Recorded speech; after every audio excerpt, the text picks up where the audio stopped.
And I'm going to turn it over to Miss Sunny.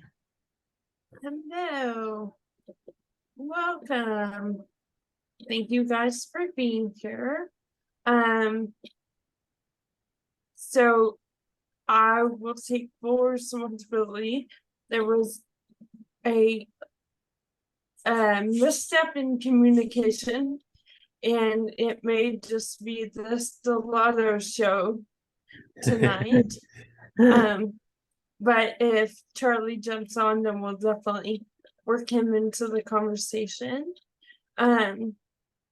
So I have some Q&A that Shelly had sent over that we can kind of talk through, and then what I think will work best is if you guys will just chime in as the conversation's going, as far as what your experience is or was, and kind of your thoughts on it too.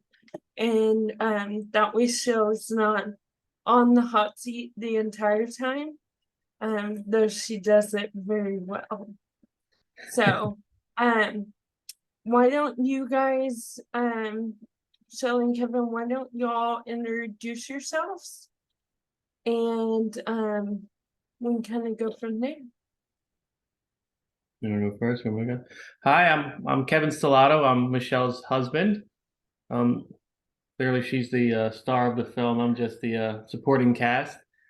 Yeah, so we've been fighting this battle for about 3 years now, and we were given the opportunity to share our story with this film. We were very excited to share it to, let everyone know what's going on and what the reality is. And we did that. And since Shelley's diagnosis, she was very adamant about being an advocate and sharing the story and sharing the message to as many people as possible. So yeah, we're very excited that we were a part of this film so we could do that.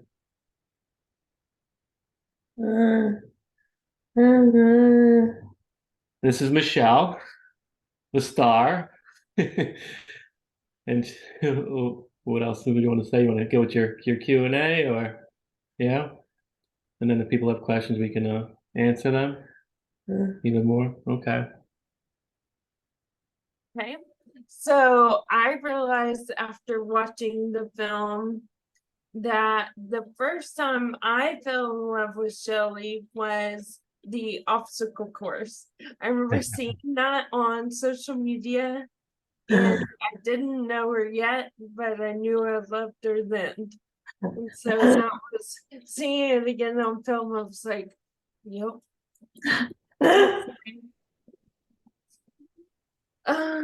Let's see. So Sunny, I have lots of thoughts about this. So okay.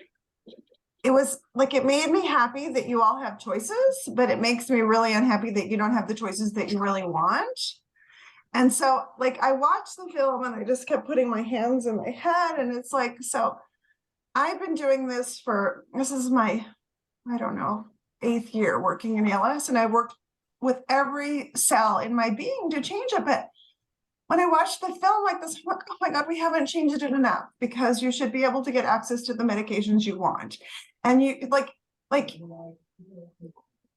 whole thing, like it's so bothersome still me too. And I don't have ALS, but I'm like, oh my God, like, and Carol, I know you can feel this too, because you worked in ALS even longer than me. And I'm like, oh my God.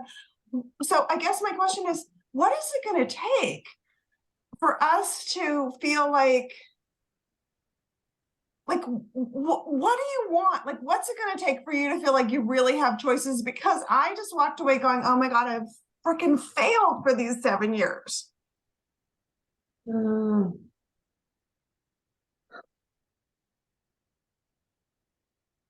For us, it's funding, and it's people doing what we're doing, creating some noise. It's just continuous. And I don't know if, like, since we're a part of it, we feel like it's more people, it's more present than I guess when we've started. I don't know, we feel that way, and there's more options out there. We just got to keep having our voices heard and push.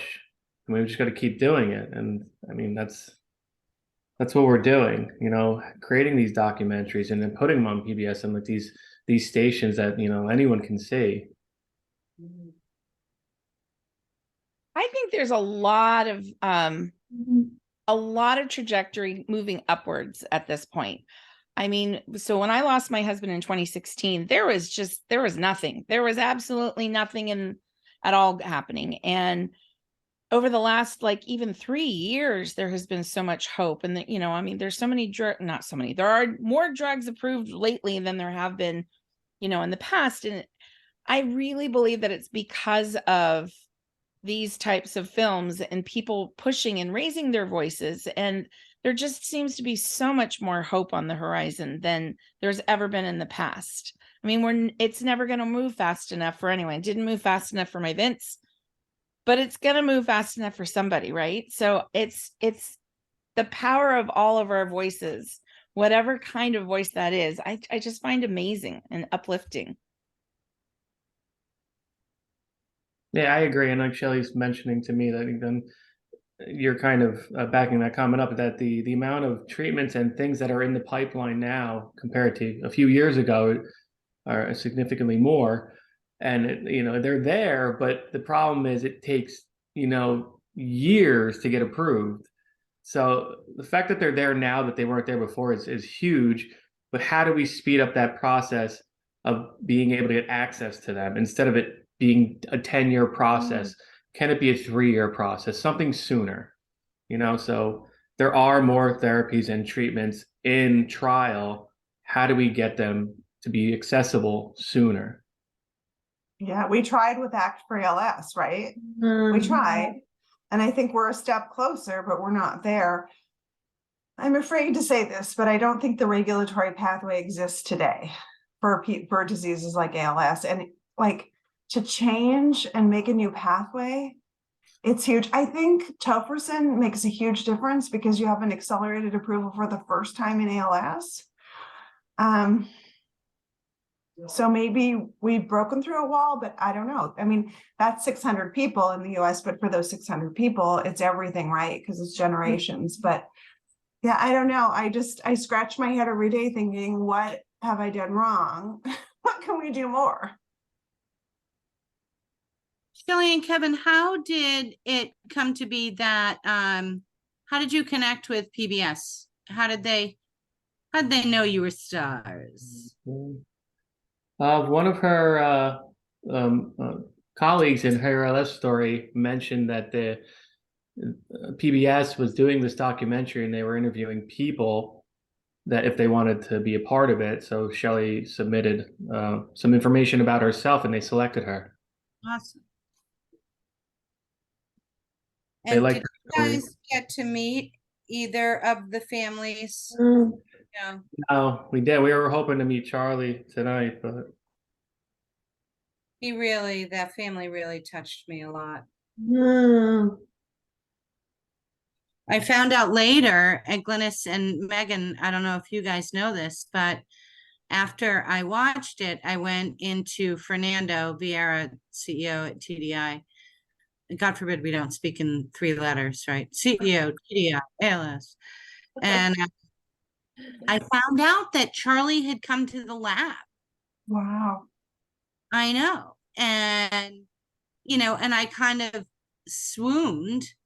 And he said, believe me, I kind of swooned too. Like this guy was the coolest, but it was clear to Fernando at the time that his kind of philanthropic and philosophical priority was not about ALS. And that's fine too. I love that he didn't just see himself as someone living with ALS. right.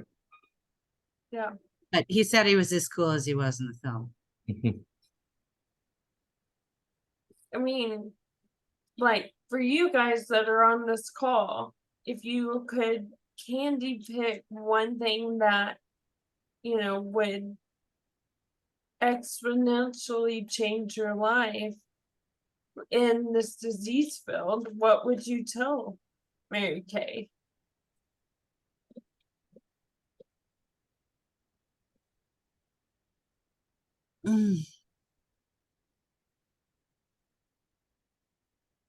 I don't feel like anybody has to make us feel better. It's our jobs to make you guys feel better.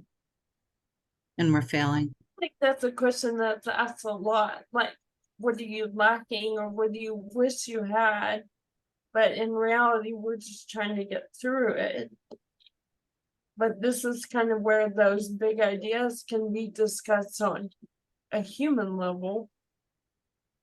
For TDI, it's money and time, right? You know, it used to, the research, I've been, for those that don't know me on this call, I've been in this world for 18 years, and 18, 15, 10, 12, 8 years ago, a truly effective, define it as you will, treatment was just kind of a pipe dream. But, you know, watching the technology improve, like I think a lot about, I don't know how many people are involved in ARC that are on here, but I remember when we started the program and we were able to do skin biopsies to get, you know, induced pluripotent stem cells from people living with ALS, which, you know, that technology was only invented in 2011, right? You know, before that, there was political fights around embryonic stem cells. So with each day, as everybody on this call is working their butt off in one way or the other to change the future of this disease. Everybody is, or else you wouldn't be here. But with George is kind of right. We're one day closer, right? And with each dollar we need to accelerate our work, somebody else is accelerating their work that's going to affect ours. You know, we're not in a vacuum here, and that makes me feel really, really good. You know, I didn't wake up the day of that invention, not like I knew it happened on the day it did, about the skin cell biopsies and think this is going to change the world of ALS, but it did. So there's stuff that at least I can't even understand that are going to speed things along that we don't even know about yet. So that kind of gives me hope too, Sunny, that it really isn't just us, you know? Right. It really isn't. But money, please. You know, George? I'll say it a little bit less eloquently than Carol, if that's okay with everybody, I guess. I mean, you know, I first started asking people for money for ALS about 9 years ago, about a year after my dad died. And I'll never forget, a donor asked me, what are you going to do with the money? And I said, we're going to throw spaghetti at the wall and pray something sticks. You know, that's no longer the conversation we have today. You know, Carol can tell you exactly where every dollar that you give to ALS TDI will go to. He can talk to you about specific projects that they're working on, and hopefully one works and we're done here, right? Like, you know, Sonny, I know you love hosting these. I'll bet you'll love not hosting them when we find a cure even more. Yeah. You know, maybe it's because it's been a decade for me now since I've been in this, but I've never felt more hope than I do today. There are things that people are working on, and I think they are making great strides. I know TDI is obviously at the forefront of this, trying to figure out they have an incredible drug pipeline. And I'm candidly very optimistic that we will figure out what's causing this disease, and hopefully that will lead to a cure with relative haste. If I could go back to the Stellatos for a minute here, did y'all have some serious heart-to-hearts about what it's like, what it will be like to be in a movie, and how that would affect you? And you know, stardom is all good and well until you're actually stars. Yeah, there were definitely some conversations, and Shelly and I we're pretty private people. Even amongst our family, we actually enjoyed our independence and our ability to keep ourselves separate from the, say, family shenanigans and whatever. We kind of would like laugh at like the dramas going on, and being able to say, hey, yeah, you know, we're a part of it, but separate from it. You know, like any family have their, you know, dramas. But when this came about, we we had to rely on everyone, and we really had to open up and be open and transparent about things that we weren't ever expecting to have to be. So with this film, even prior to the film, with Shelley and her diagnosis and the symptoms and the therapies and the progression, it was really something we kept to ourselves, just because we were just more private people, and it wasn't like we were hiding anything. If anyone wanted to ask us anything, we would definitely share, but we weren't outgoing or forthcoming with it. And it came to a point where, Shelley said, I really want people to know what's going on, what the reality is. And we acknowledged, like, this is going to open up kind of our lives and our world to everyone else. And we said, well, this is something we're willing to do if we're going to get a message across. So definitely it was something that we knew was going to happen, and we kind of openly and willingly accepted if it was going to, let people know what's the reality of this situation, what's really going on with this, because I don't think enough people know this about this disease and the what it does to the individual and the families and friends of the person going through it. And so it's a monster, and I think more people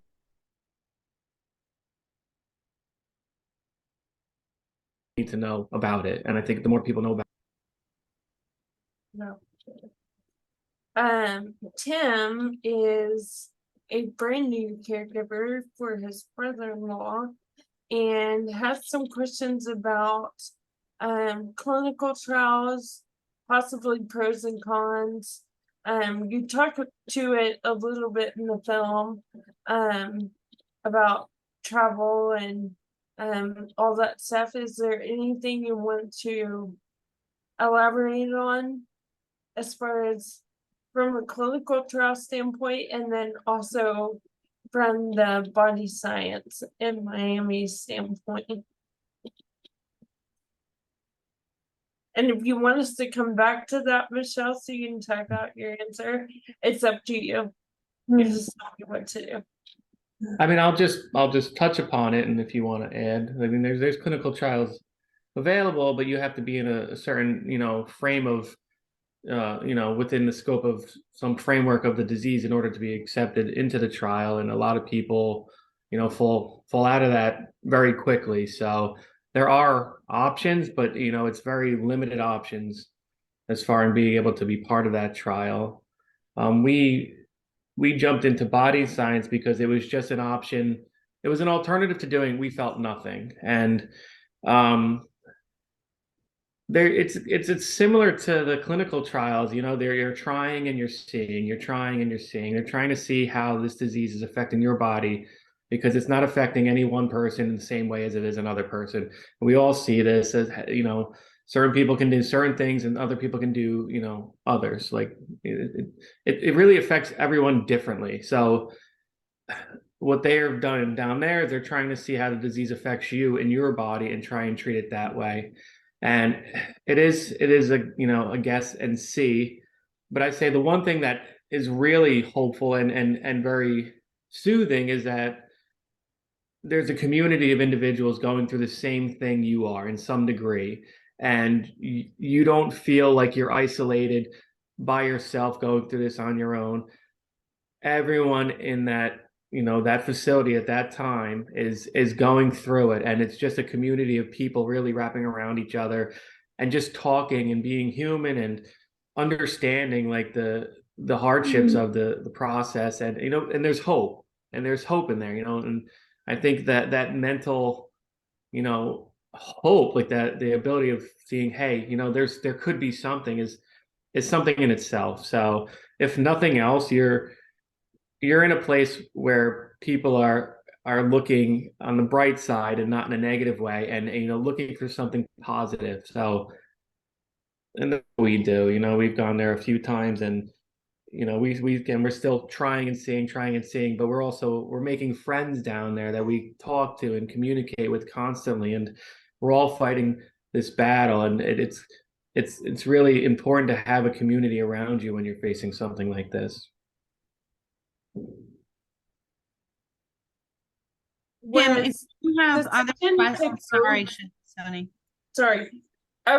Just for clarification, the decision to go to body science is what stopped the clinical trial?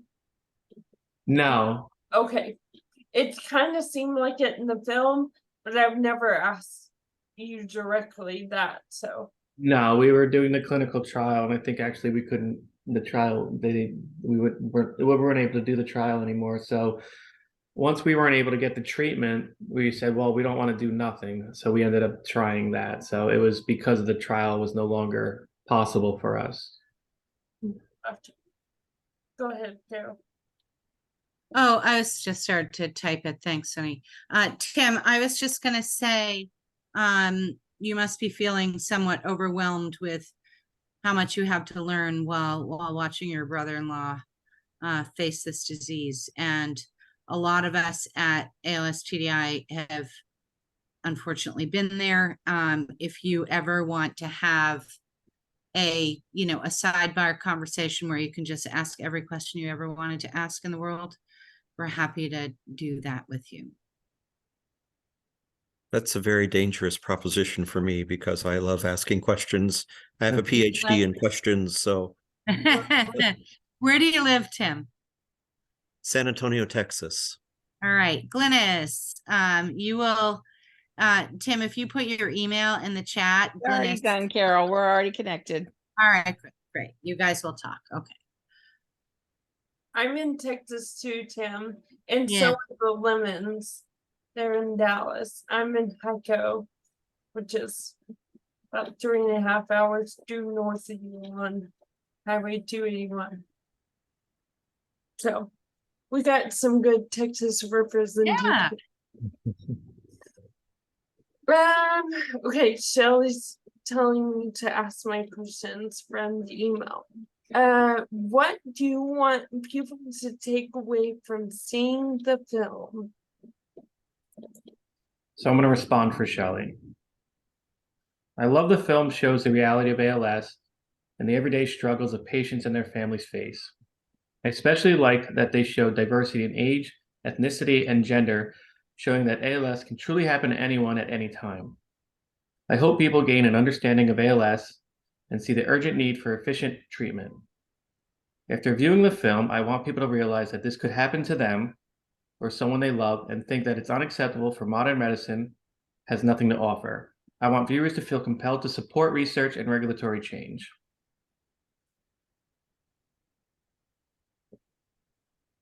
Well, Tim, maybe you should just call Shelly because that was a really good answer. Yeah. So this is our resident PR queen. She gets us all under control for presentation. I wanted to read. George said, "Thank you for this documentary. I think an honest look at ALS is something that was lacking in this documentary, along with the others we saw, is filling that void." Yeah.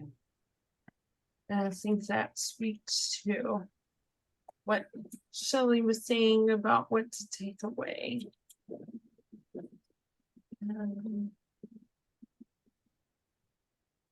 I found it amazing that the gentleman that was the architect, and I can't remember his name suddenly, like literally just went out of my head, had been the person that was in charge of the African American Museum on the National Monument. I just thought that was so beautiful, especially since the flags recently had been posted right in front of, or I guess maybe behind, that building. And I just found his story really fascinating as well. I mean, all three stories were just incredible. But that was something that I took away. I went, oh my gosh, that is such a learning thing. And it was lovely to know that, he was still battling his ALS while he was working on it, which I just found amazing. It's an attribute to what the human spirit can do while facing something horrific at the same time. Just amazing. And I love that we'll all feel even that much more connected to that beautiful building now. Exactly. For a terrible reason. Yeah. But Yeah. I can't wait to get back to DC and go like hug it or Right. just Yeah. be inside, be there. Along those same lines, I mean, something that I took away and something I would, if I had one wish with ALS is how I love that they really talked about what Phil's options were. And of course, we all love Dr. Bedlock and just his ability to have those hard conversations, to put options out there. And I would love to have the option of end of life, but I live in a Republican state and I realize that's not something Mary Kay can change tomorrow. But I think that that's something that weighs heavily and is a conversational point that we dance around a lot with ALS, and it's come up in most of our films as something that clearly needs to be talked about with a little more urgency. that scene really blew my mind because it seemed to me that she didn't know he was going to ask that right then. Yeah. And that was hard. I had to hit pause for a minute there. Yeah. Despite my feelings that everyone, even those of you who live in Texas, should have that option if you want it, that was quite striking. So I thought it was incredibly cruel that he had to not eat to do that. Like, I think that's worse. Like, I can't even imagine what his caregiver and his loved ones went through for that. Like, that bothered me to my soul. I'm like, oh, like everything is so messed up. Well, he was on the call with Dr. Bedlag, and Dr. Bedlag said, well, if you need anything over the next week, and I was thinking, you're not gonna eat or drink if in 7 days I'm still here not eating and drinking. There were things in end of life care. I just when he said that, and I know where his intentions were, but I was just thinking, good God, man, if we're talking again in a week and I'm not gone, that's nuts. Oh.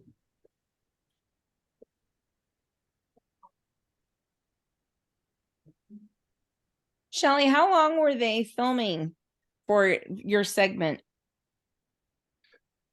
I think they were filming. It was like 3 different trips. September to March, but it was like 3 different, like I'd say like 3 or 4 day trips between like September and the following March. Were you surprised at any of the angles that they took? Were you pleased with, was there anything left out that you were disappointed in? However you want to answer that.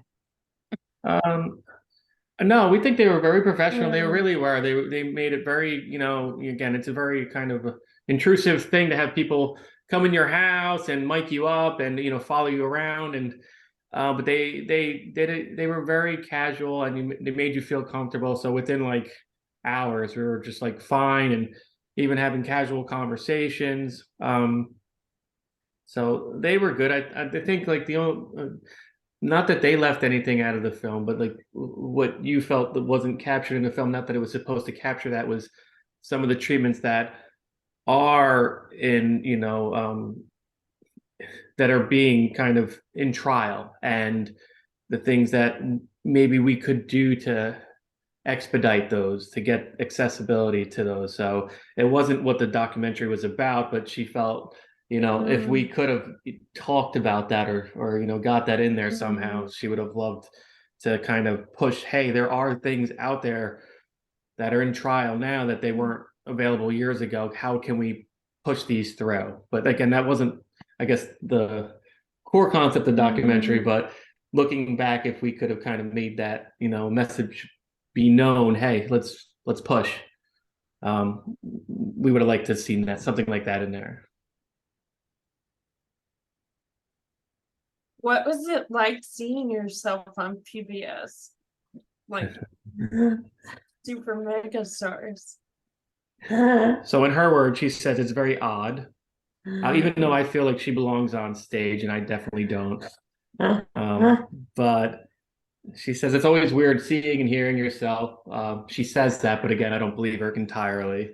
But overall, she was very proud and happy she was able to get that opportunity to convey that message. So it was, even though it was odd, inspiring, and happy to be able to get that opportunity to do that. For sure. What did you learn about yourself during the process? You kind of told us some of your challenges, but you want to read your response to this one? All right, so she has a response. It was difficult for her being vulnerable and not in control. Working in public relations, her instinct is to be polished when the cameras are on. At the early stages of her disease, she could still conceal how she was struggling and how she did. Her friends and family knew very little about her treatments and her symptoms and how they were progressing because she wanted to protect everyone from it. She did her best to show everyone that she was fine and knew participating in the film would change that. She had to let her guard down and basically get over herself. She wanted to show the reality of the disease and not the social media version of it. Starting to lose her speech during the process was hard, and she felt even more pressure to get her message across. She did learn that she was capable of being more open and vulnerable than she imagined. She wanted to represent the struggles of young women with ALS, which motivated her to be more open in her life. and for that we say thank you. Yeah. George asked, can you talk about the decision to go through the hard truths of ALS versus sugarcoating some of the harder decisions?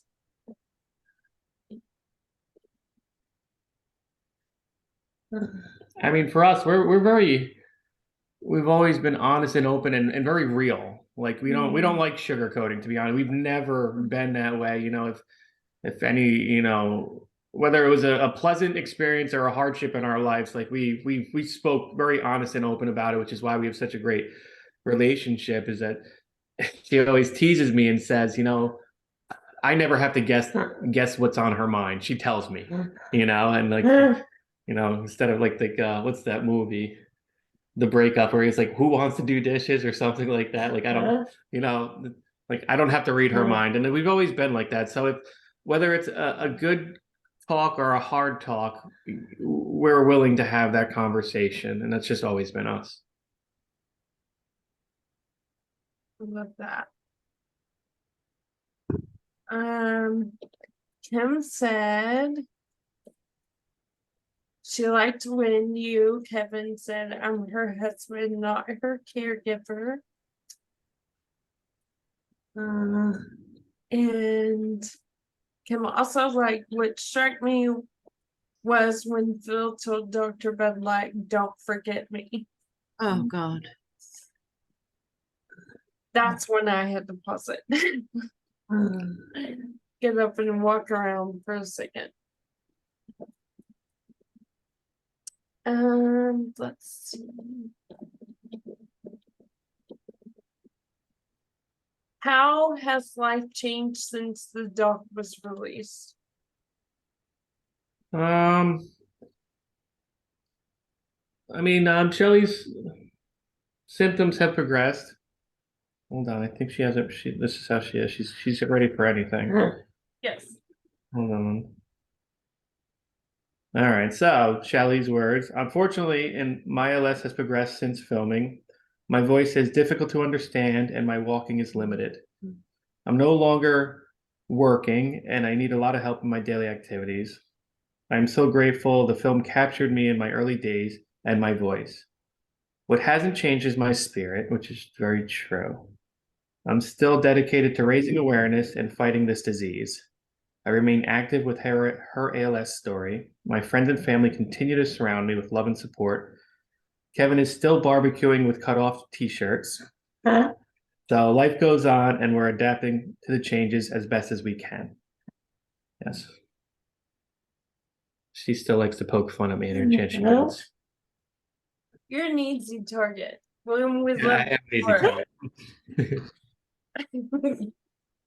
I watched when we were in Madison, I watched Kevin do a mean messy bun on Shelly to keep her Jersey girl.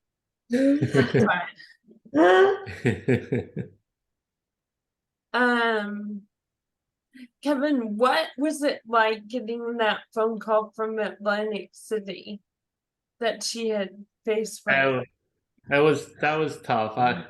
I think she said, "What did you say? Don't get mad at me or something." She was telling me, and the first thing was like, "Don't get mad, like don't be upset," because it was the first time she went away with her girlfriends without me, and I was nervous clearly, but they were going for a nice relaxing spa day, which they did, and then after their spa day they were going for dinner, and between getting ready from the spa to go to dinner, that's when she hit her head in going to the bathroom, walking on her way to walking to the bathroom. But it was devastating, and it was an eye-opening situation, saying we need to be more careful than maybe we have been, and let's not take any chances or risks that we don't have to. So when we do, we still like to see what our capabilities are and what our capacities are, but in kind of in a safe environment, and I think that was even more for Shell, like, hey, you need to be careful, because I always say she's a firecracker, and she's always testing the boundaries and the limits, where it's just like, all right, we can do that, but let's do it in a more safe environment. I remember. Did you get the Cadillac scooter for yourself? Yes. Yes. I think that picture of you with your arm up and steering needed to be the cover story for this movie. It just felt so freeing and so beautiful. And yeah, I was like, you need that Cadillac. She got it.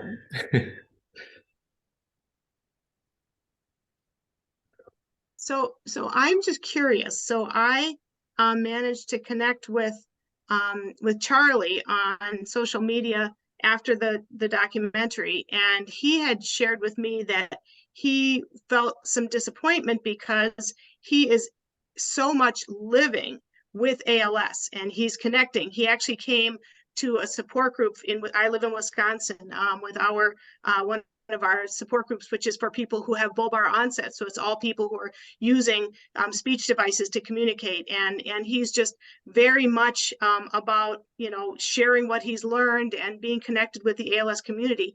And he felt a little bit like the documentary represented him more as dying of ALS and, kind of some of the challenges he has because he is so far progressed and is on a ventilator and is so limited.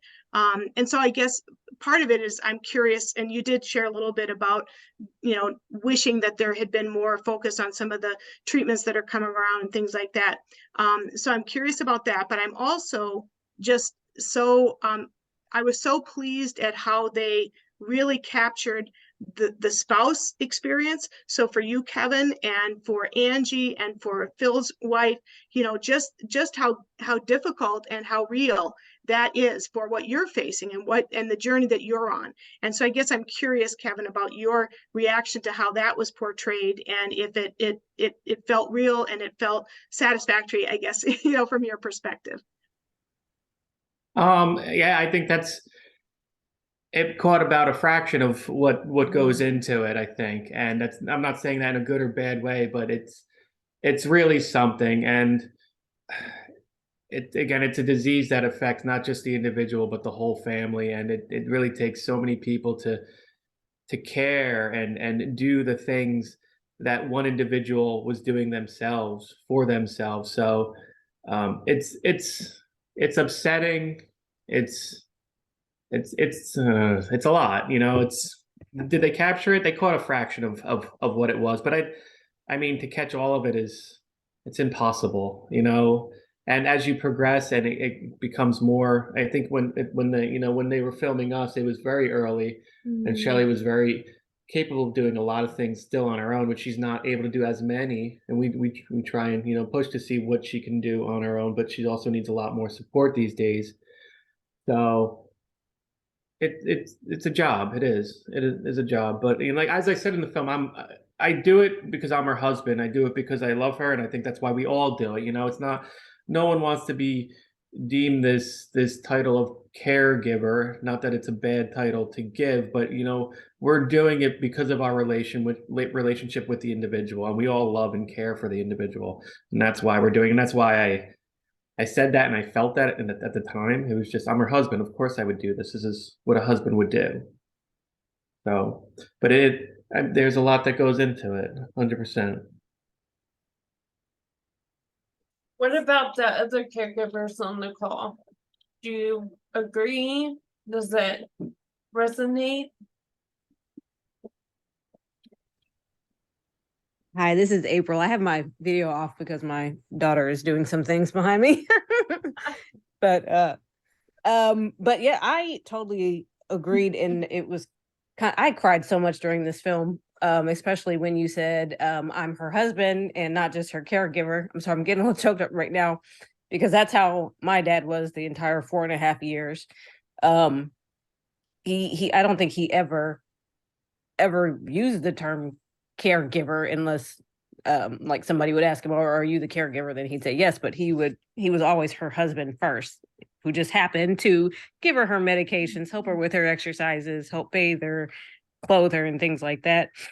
And also, Diane, thank you. I'm so glad you were able to touch base with Charlie, because in our family's experience, people that were maybe friends or family or church members, and they would see my mother, they would automatically assume, oh, she's dying with ALS. But my mother never said she was dying of ALS.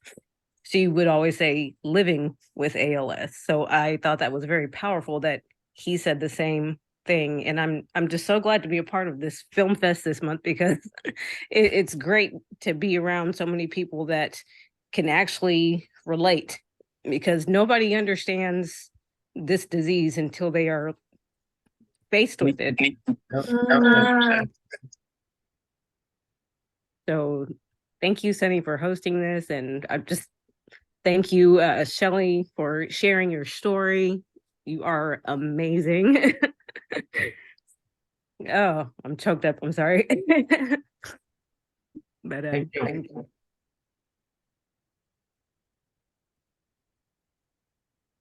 To piggyback off of what April was saying, in my family, so we lost dad to ALS in 2020, but we lost mom to cancer in 2008. So we've been our grandparents, and so my sister and I have been caregivers for numerous family members. And when dad was sick, he was living in Virginia Beach and we were up here in Rhode Island, and it was the pandemic. So at first we couldn't go see him. And then when we said, you know, kind of screw it, we have to go, and we're just going to have to be as safe as we can, we would go as often as we could. And when we were there, we would feed him. We would do whatever he needed us to do. And, you know, one of my favorite funny stories is he couldn't eat anymore. He was being fed through the feeding tube, and I would still walk by him and be like, Dad, do you need anything? I'm going to the kitchen. And one time I said it and he just went, could you please get that dust bunny over there? Because he couldn't reach it. He was staring at it for who knows how long. And he was like, get the dust bunny. And I was like, oh yes, Dad, I will get that for you.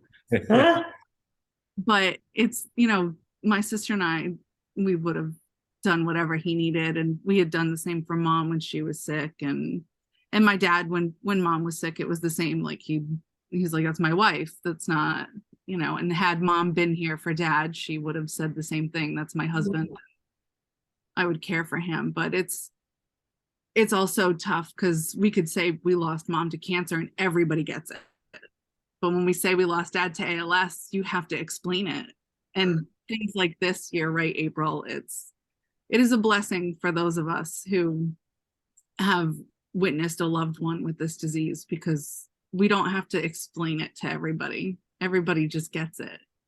And you don't always have that. And you don't realize it until you're in the thick of it, that you're like, wow, people don't get it. They have no idea what's happening right now. Yeah.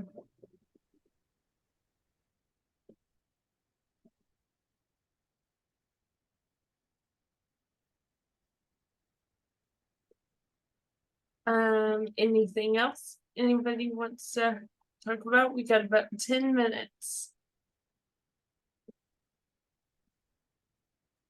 I hope, Michelle, you showed this film to that first neurologist who said, no, you don't have ALS. That's an old white man's disease. I hope you showed him this film and said, okay, buddy, thanks. You should. If he hasn't seen it, you should bring it to him.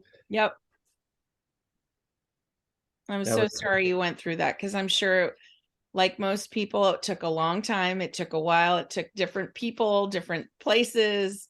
And yeah, I'm so sorry to hear that. But what you've done with it is just short of, sorry, I have a puppy as well, so he gets verbal usually about now. What you've done with this is just spectacular. All right, I'm going on mute. Thank you.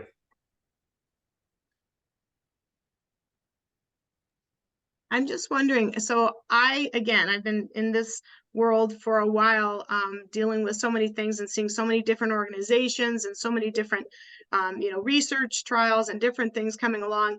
And I have to just share with both Sunny and Shelley that my ALS story, or her ALS story, excuse me, has been such a huge source of inspiration to me, to see this group of young women that is, so powerful and has such a strong voice and such an important message about not just that it's not an old white man's disease, but also that these are real people living with real issues. I know that one of the hardest things for me in my role is seeing a young family that has all the challenges that that is just unfathomable. ALS is horrible in every situation, but when you're looking at young people, it's just ever so much harder. And so I guess I'm just curious about what's next with her ALS story, and if there's any new initiatives or new projects or new voices that are coming along, because I've just found it very exciting to watch you all and what you're doing. I'll let Shelley type the professional answer. We are doing a round 2 of our retreat, our Warrior Weekend. That's in September, at Cape Cod. And last year we had 15 members come with their caregivers. This year we're at 35 plus caregivers, so it's gonna be insanity. I think one of the girls is like, we're planning a small wedding for a bunch of people who haven't known each other. We did. Des, can you tell more about the open cell lab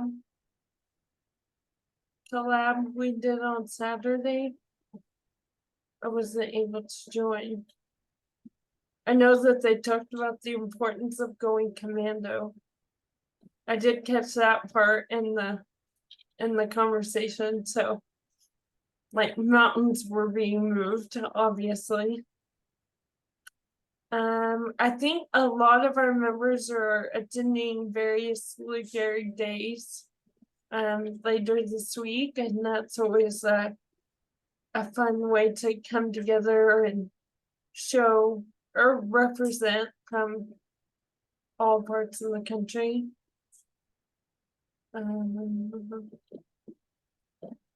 I don't know. Shirley has all the answers. She's just saying more, to get more social media exposure and develop more partnerships out there, and creating continuous awareness and continuously fundraising. So they're always scheming something. I always get glimpses of their meetings. They meet, was it twice a month?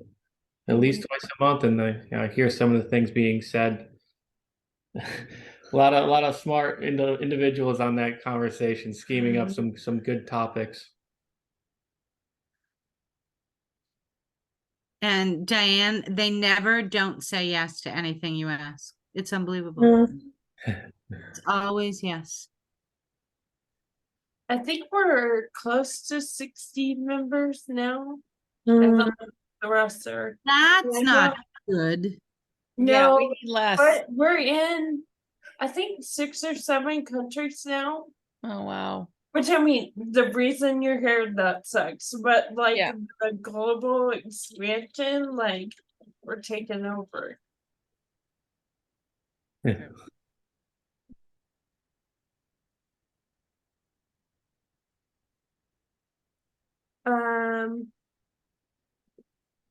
Tim, you had asked about healing ALS.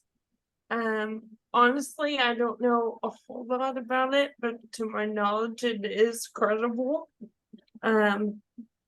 They are looking at different ways to, either restore or plateau. So I think it's credible. Yes, the Today Show, that was our girl Brooke. She is nuts, but so much fun. And it's so funny to me. I mean, it was barely a year ago, and she had sent us a really funny video of her dog limping because she was limping. So her dog's mimicking her. And we were like, oh my gosh, can we share this on social? And she said, no, I haven't told anybody yet. I don't want the spotlight. I don't want to talk about it. I don't want the attention. And look what we created. A year later, she's got, her statistics are insane. So it's like to remind her, like, remember when Brooke was shy?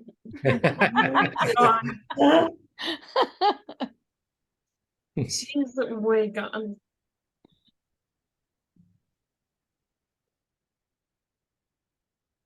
Thank you, George. Yeah, I mean, I think that's kind of it. I thank you guys for your time and for showing up and for sharing throughout this month. I know that May is the single busiest month of the year, and then you throw in ALS awareness initiatives on top of it, and that just stretches it even thinner. And I'm just thankful that you guys stayed committed and staying involved, and we're already plotting for year 3. And so if you come across documentaries or films or anything you think might make a good recommendation, send it our way. Email it to the TDI team, email it to me, connect with us on social. We are constantly looking for new communities and new avenues to bring into this conversation. So keep us in mind for sure over the next year if you come across something that you think would do well. Hey, Sunny, I actually have one, and I'm afraid I'll forget, so I'm going to tell you right now. Okay. And just so other people can hear about it too. It's not ALS specific, but believe it or not, my sister also works in drug development on the had been on the juvenile diabetes side. And there is a movie called The Human Trial. And while it's not ALS specific, it follows people who are participating in clinical trials. And it's really excellent. Awesome. Really good one. Yeah. Yeah, that would be. That's awesome. I did get a verbal commitment from Gleason to purchase Reed this year, so from lawyer or lawyer Casey anyway. So Everyone's gonna have to like, whew. I fully intend to hold him Keep praying accountable. for that one. I don't know what drug we all need to be on for that one, but woo. Yeah, that was a tough one. But yeah, thank you. Thank you. Shelley just wants to share a final thought from her side. So kind of going with the concept of the documentary and what it left out. We've kind of touched upon it, but she wants me to reiterate. So her final thought is that the pipeline of new ALS therapies and challenges to gain access that wasn't discussed should probably be discussed, because you could create, it wasn't discussed in the film because you could probably create a whole documentary on, the whole process and make your own documentary out of it. But there are currently more treatments in development than ever before, but the current process of getting the FDA approval is approximately 10 years. Regulatory changes and aggressive funding for research are desperately needed if we want to provide effective treatment options in the near future. ALS is still 100% fatal, 200 years plus later. Our treatment options today are almost the same as they were when Lou Gehrig had the disease in the 1930s. This is long overdue.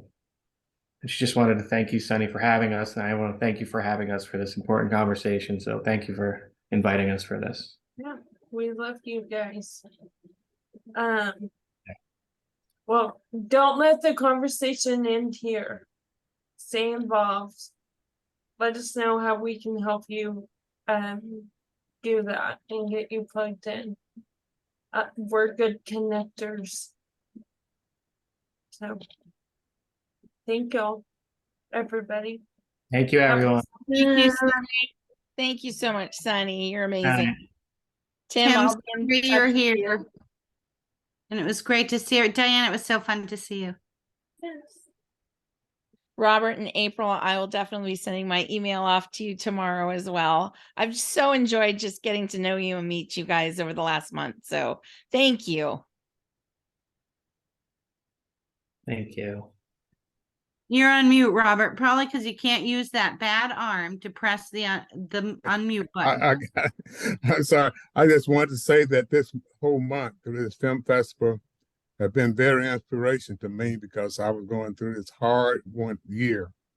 And one thing my wife asked me to do 3 months before she passed, she told me to continue to work for ALS, do anything I can to get the word out about ALS, to help anybody that have this disease. Keep the van, don't sell it. Keep the wheelchair, don't sell it, and use it to take ALS patient back and forth to that appointments.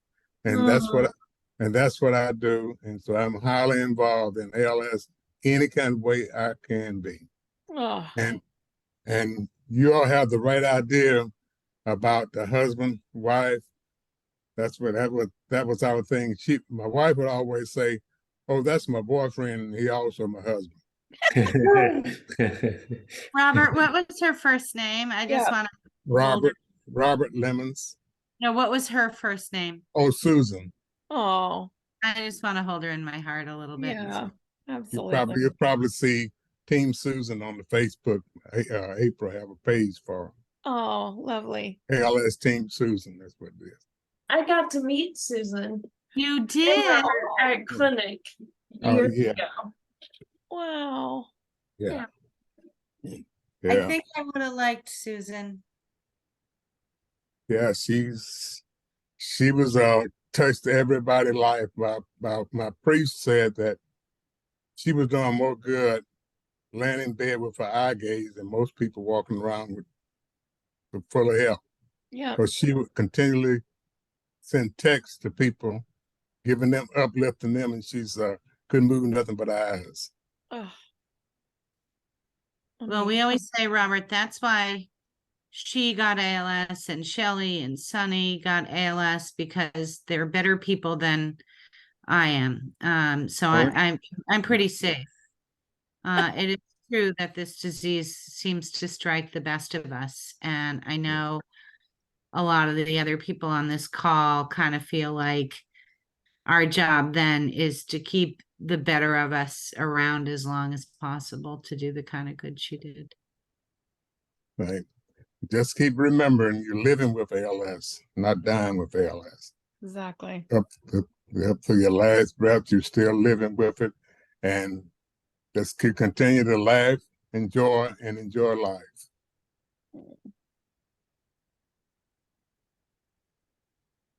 Sonny, this was so fun. It was. It was a great round of movies. Another this whole year. month of funness. Yeah. That was awesome. Especially like as easy as it came together. Yeah. I think. Yeah, I do too. Well, we got it down now, right? So Yeah. We know how to make people feel guilty. No. No. and hi, Desi. No. All right, happy Memorial Day, everybody. Yes. Have a good one. Enjoy. Thank you. Nice to have met you too. Kelly, Kevin, it was so Yeah. nice to meet you this way. Hope to see you in person soon. Thank you. Bye, guys. Good night, Bye. all. Right. Bye.